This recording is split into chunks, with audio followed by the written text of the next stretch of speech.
You know what I fear more than the boogeyman? You know what I fear more than vampires, aka people who don't like garlic? You know what I fear more than a cockroach in my bed? I fear folks who are blissfully ignorant. I fear folks who are willing to stay uninformed. That's a dangerous person to me. That's a scary individual. Like a person who has access to the internet, who knows better, but still chooses to not do better.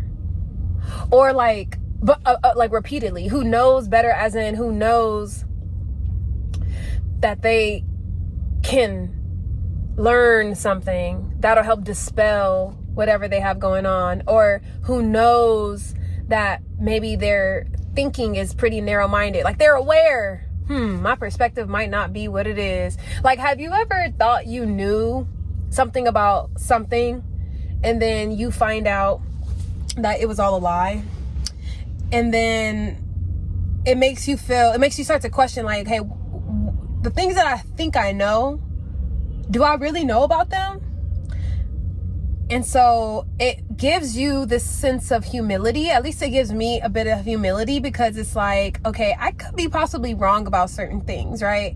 So that's why I'm never like 100% about nothing besides my values. Like, you can never convince me. I don't think I'm wrong about like the fact that folks should be compassionate to others, and that empathy is important, or that honesty is important. In general, it's good to not deceive people and manipulate people. You can't convince me otherwise about certain key values, that, community is important and or whatever. And there's nuance to everything, right? Because you could be like, yeah, well, community is important, but so is being by yourself. It's like, stop it, Sheila. Stop it. I'm not talking about that. But yeah, like folks who know that the world is vast, but they're still like, nah, I'm not about to watch no documentary on another culture.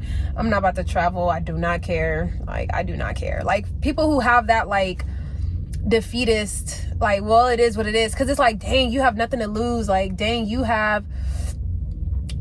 Oh, my gosh. It's like, that's just scary to me, because, I was watching this podcast with Killer Mike, and he was like, there's no shame for what you don't know. Don't feel shameful about that. There's only shame for things that you refuse to learn more about.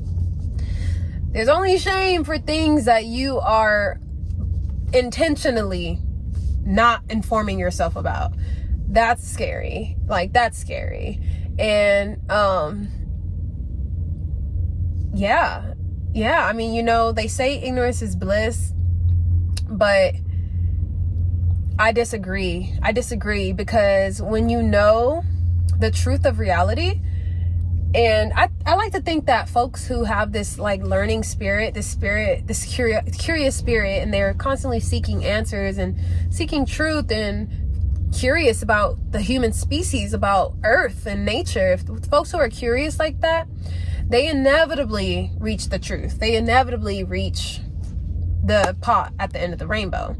And there is nothing unblissful about that. That's actually very blissful, because it gives you have context. So it's like you can make a conclusion about how to feel about things, knowing all the things, and then that's true bliss. Because it's like, if you're ignorant, well, who's to say that it's basically like a false ignorance, or it's like a false bliss, because it's like, who's to say that once you do start to discover more, that you'll be able to maintain that bliss. And it's like, okay, that didn't make sense. But basically what I'm saying is there's ups and downs, right? There's ups and downs. And the way I see ignorance and willfully being ignorant, it's almost like being okay with being stuck in a loop, because there's no growth. And so it's like you're okay with being stuck. And I feel like that is very against nature, because nothing in nature is still.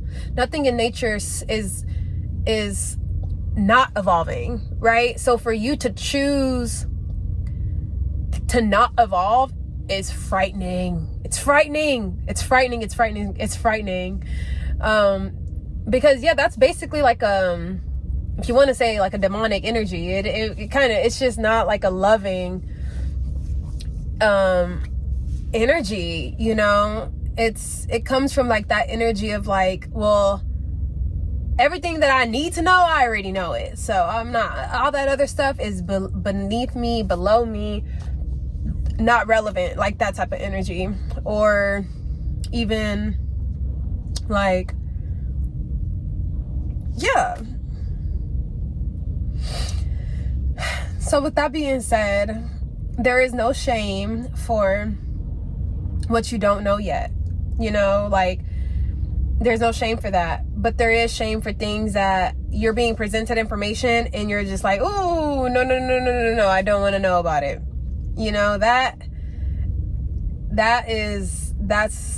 not good, especially if you're like that about everything. Like, I get that certain things, it takes time to like, okay, I'm gonna open that can of worms. Like, let's say you're a Christian and that something about the church has just always felt off. You started learning about colonialism and you started potentially connecting some dots, but you're like, oof, I don't want to go deeper down this rabbit hole because it's gonna rock my world too fast. That's the thing. There's this thing called cognitive dissonance, and it's basically when you think something about the world, you have a specific paradigm, a specific worldview, and then new information happens or something happens that basically contradicts what you already thought. And so that tension, that friction is called cognitive dissonance. And it really can shatter someone. It can really like drive somebody insane and make them start to like, I feel like it could even bring someone into psychosis, but I'm not fully sure. I just know it's not pleasant. And so that's why people will be in denial, even when there's facts right in front of them, or they'll just try to like fight you on it because they don't like that. So they have to pick one. And for them to pick that, it almost is like, it's shattering to their ego, because it's like they thought they knew something. This was their worldview. This is how they showed up in life, from the lens of whatever that belief was. And so now when that belief gets debunked, or they find out that that belief is actually, you're not looking at that belief right, or it's just incorrect, that's very difficult. It's a very hard, tough pill to swallow.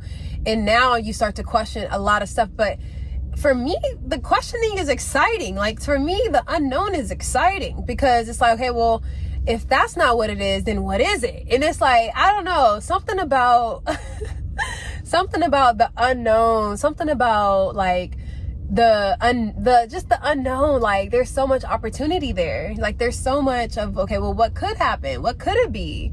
What might I want? You know, like, what do I want to think? You know, we can create ourselves based on our thoughts are so powerful. Everything begins with the mind. You know, you have a thought about something, and then you'll start to talk about it, and then you'll start to act on it. And then, you know, next thing you know, you birthed something, and it all started from the thought, which was a seed, and it was planted in fertile soil. And now, you know, you have what you thought about. And so we got to be careful about our thoughts, and you shouldn't mind, like, you should want to eradicate the thoughts within you that are faulty. You should want to pull out those thoughts. If they're weeds, like if they're destructive thoughts, right? Like I said, your thoughts lead to speech. The speech might lead to action, right? Like, let's say there's somebody who you don't like. You see somebody, or maybe let's say you see somebody and they remind you of somebody who you don't like, right? They didn't even do anything to you. They just remind you. Maybe they have the same hairstyle. Maybe they got purple hair. And you're like, there's this girl with purple hair. I don't like her. Now you see another girl with purple hair. First you start thinking something. B-I-T-C. Bit. Like, you start thinking something, right? And then you might say, you might say that out loud. Like, you might say out loud, you know, and then you might act on it. Now your face is changing. Now you folding your arms and, like, you know, giving her looks. And now you've taken this thought and now it's out in the ether. And now, you know, maybe you were supposed to be helping her out in something, and now you're being mean to her.